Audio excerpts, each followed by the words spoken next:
Yo, what's up? Welcome back to another episode of The Source. Last night was horrible. I had Mavericks in over, obviously Clippers in under hit. Even Toasty dropped a couple units. Just a horrible night.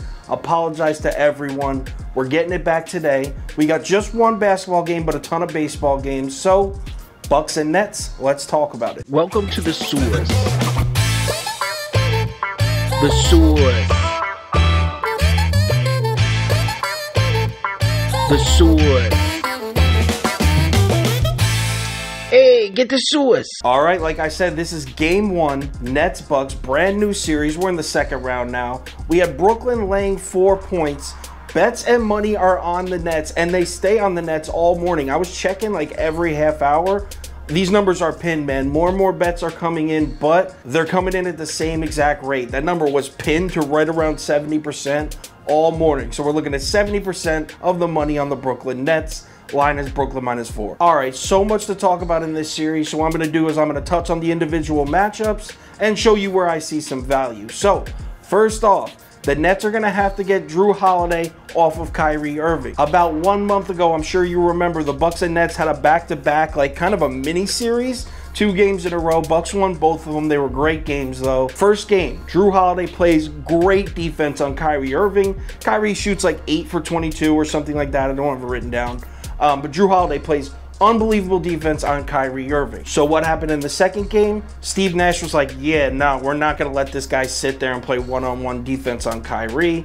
So they played Kyrie Irving off the ball a little bit, ran him through the paint, ran some screens, got some switches. They did a bunch of different things to get Kyrie Irving looks against anyone not named Jrue Holiday, and it worked. Kyrie Irving, I think, had 38 points in the second game. Note, James Harden did not play in those 2 games a month ago, so obviously that's an advantage for the Nets heading into those series. If we're using those 2 games for reference, like James Harden's going to be in the lineup. Quick question for the Nets offense. Who are you switching Holiday off to? Because if you're going to run these screens, which is obviously you have to, you got to get him off your scorers.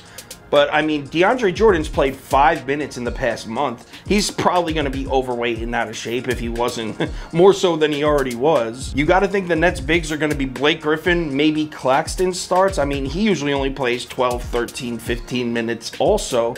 So maybe Claxton starts. But Giannis is most likely going to be playing defense on Blake Griffin. So you can't use Blake Griffin for the screens because Giannis will just switch off onto Kyrie or Harden. I mean, Giannis can defend anybody. So the Nets are going to be forced to have to set those screens with their 5, Claxton or DeAndre Jordan, to get Brook Lopez in a mismatch with Kyrie. That's what the Nets are going to have to do. And if I'm the Bucks, I'm just going to have Holiday fight through the screen and trap the dribbler with Brook Lopez and Holiday. Go ahead, take a 15-footer with Claxton. I'll give you those all day. Now, here's some really good news for the Nets. DiVincenzo out for the remainder of the playoffs. Now, that won't hurt the Bucks on offense too much because Bryn Forbes and Pat Connaughton can both shoot. They can replace DiVincenzo on the offensive side pretty easily.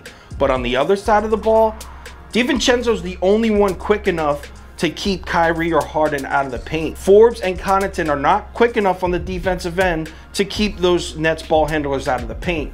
So that little James Harden ISO motion double crossover that he always does and he gets a foul or a floater, you can expect him to eat off those this whole series, or at least game 1 until they adjust. Now for the main question, what about Giannis? Because if I'm Brooklyn, I'm not putting DeAndre Jordan's fat ass, who hasn't played in a month, on Giannis. I'm also not putting Blake Griffin on Giannis because we've seen that a number of times. Doesn't work. Giannis dominates him. That leaves Nick Claxton. Now, Claxton has shown huge signs of improvement on the defensive end, recently especially. But here's the thing with him. In the Boston series, he averaged 13 minutes a game. In fact, the entire season, he never played more than 26 minutes once. This guy is used to coming off the bench and playing 15, 20 minutes tops. Now you're going to throw him in there to guard Giannis in the playoffs? He's only 22 years old, and you got Giannis, experienced, who also has like 35 pounds on Claxton. He might gobble him up for real. The truth is, the Nets do have someone who's pretty well equipped to at least slow Giannis down. His name is Jeff Green, and he's out tonight with a foot injury. I know everyone's talking about DiVincenzo and him being out, but Jeff Green missing game 1 is a bigger factor than everyone's giving it credit to be. Listen, it's game 1 of a brand new series. Steve Nash or Budenholzer might come out with a game plan that shocks us all, and we might see something we weren't expecting at all. But as it stands right now, I feel more comfortable with the team that has more experience playing together in the playoffs also, more chemistry, getting 4 points, at least in this first game, until I can get a feel. I'm pretty confident taking Bucks +4 here, so I'm going to throw it on the menu. Anything changes, Twitter, Instagram story, and Facebook. That's it for today. Only one basketball game. I actually made 3 or 4 baseball picks that I'll put on the VIP sheet along with Toasties. Also, today's the first day of the new VIP format where it's 3-game, 5-game, and 7-game tickets that me and Toasty collaborated to make. So this is the first day of that. Those are going out soon because the baseball games start soon, so check your texts and emails for that. We will bounce back from yesterday. I apologize again. I hate losing, and I hate losing with everyone. We will bounce back today. You have my word on that.